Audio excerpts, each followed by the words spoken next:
Welcome to the Get Fit Guys, quick and dirty tips to slim down and shape up.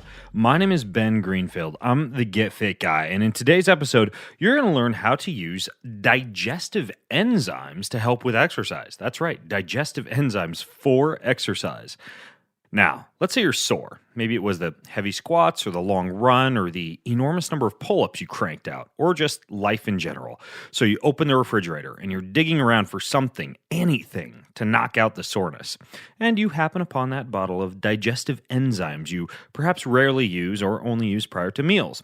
And you look at the label. It says protease this and amylase that and HUT, SAPU, FIP, whatever the heck those mean. I do have a link in the show notes to a piece on digestive enzymes that my fellow Quick and Dirty Tips podcaster, The Nutrition Diva, did indeed record. You can check that out at quickanddirtytips.com.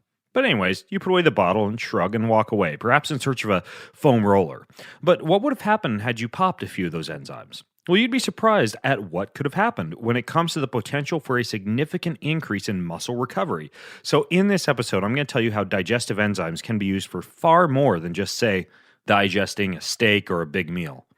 If you need a really comprehensive review of what digestive enzymes are and how digestive enzymes actually work, then please listen to a podcast episode that I have over at bengreenfieldfitness.com. It is called Digestive Enzyme Myths. And in that podcast, I interviewed this biohacker named Matt Gallant and also a bodybuilder named Wade Lightheart about probiotic and digestive enzymes blends. And they reveal plenty of very interesting facts that I didn't know about both probiotics and digestive enzymes.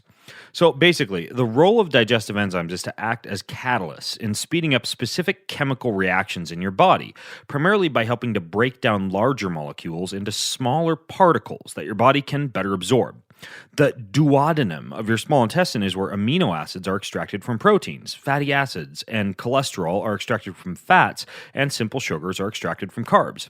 Now, all macronutrients are broken down into molecules small enough to be carried in the bloodstream, and micronutrients, if they haven't already been cleaved in your stomach acid, are also released and transported into the bloodstream.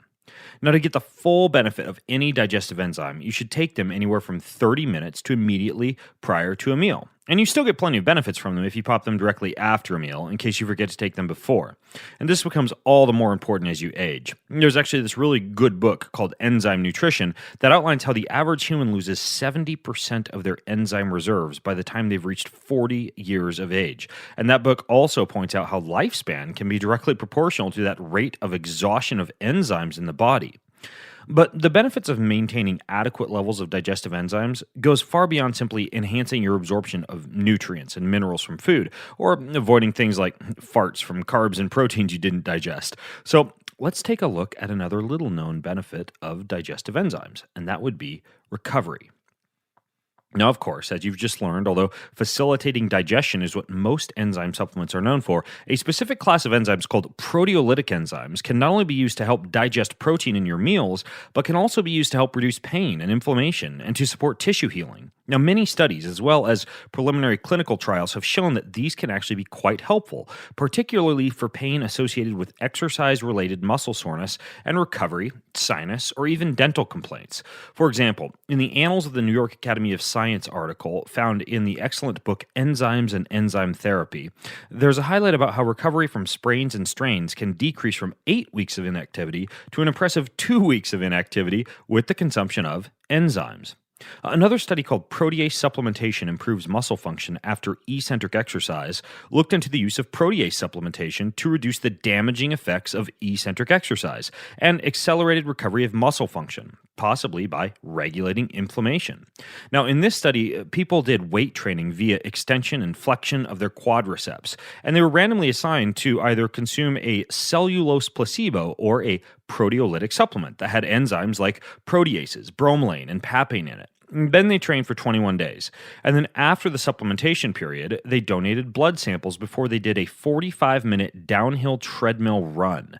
And there were significant differences observed, showing a higher force production in the protease group. They also showed low levels of what's called eosinophils and basophils in the protease group. which coincides with lower levels of inflammatory markers like interleukins. Now, the researchers concluded that protease supplementation does indeed attenuate muscle strength losses after eccentric exercise by regulating leukocyte activity and inflammation. There was another study where researchers examined the effects of protease supplementation on selected markers of muscle damage and delayed onset muscle soreness, or DOMS. And this was a double-blinded, placebo-controlled crossover design, meaning the researchers didn't know who was getting the enzymes and who wasn't. Now, what they did was they tested a large group for forearm flexion strength, joint angle, arm circumference, pain rating, inflammation, and myoglobin concentration. And they tested one group that was taking supplements and another group that was taking a cellulose placebo.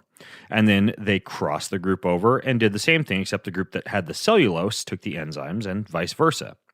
Now, overall, forearm flexion strength was far greater for the supplement group than for the placebo group, almost 8% greater. And these findings provide evidence that the protease supplement can be useful for reducing strength loss immediately after exercise and for aiding in short-term recovery. Now, one really impressive study that was in enzymes and enzyme therapy showed mind-blowing improvements after the use of digestive enzymes for athletic injuries, including recovery time from hematoma decreased from 15.6 to 6.6 days, swelling decreased from 10 to 4 days, movement restriction from 12 to 5 days, inflammation from 10 to 3 days, and being unfit for training from 10 to 4 days. Another study used enzymes in a double-blind controlled study for ankle-related injuries and found people recovered up to 50% faster. And then there was a study called Traumatic Injury in Athletes, which found that with the use of enzymes, black eyes in boxers' recovery time could be decreased from 10 to 14 days to just 1 to 3 days. So these things really do work on muscles and inflammatory markers.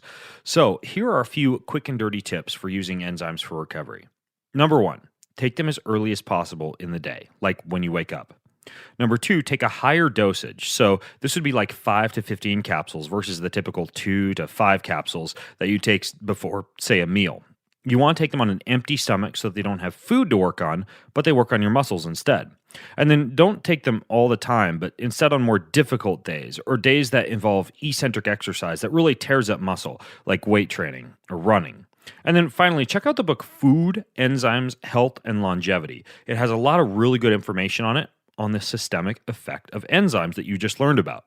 And in the meantime, if you have more questions, comments, or feedback about how to use enzymes to recover faster from exercise, then you can join the conversation over at facebook.com/getfitguy.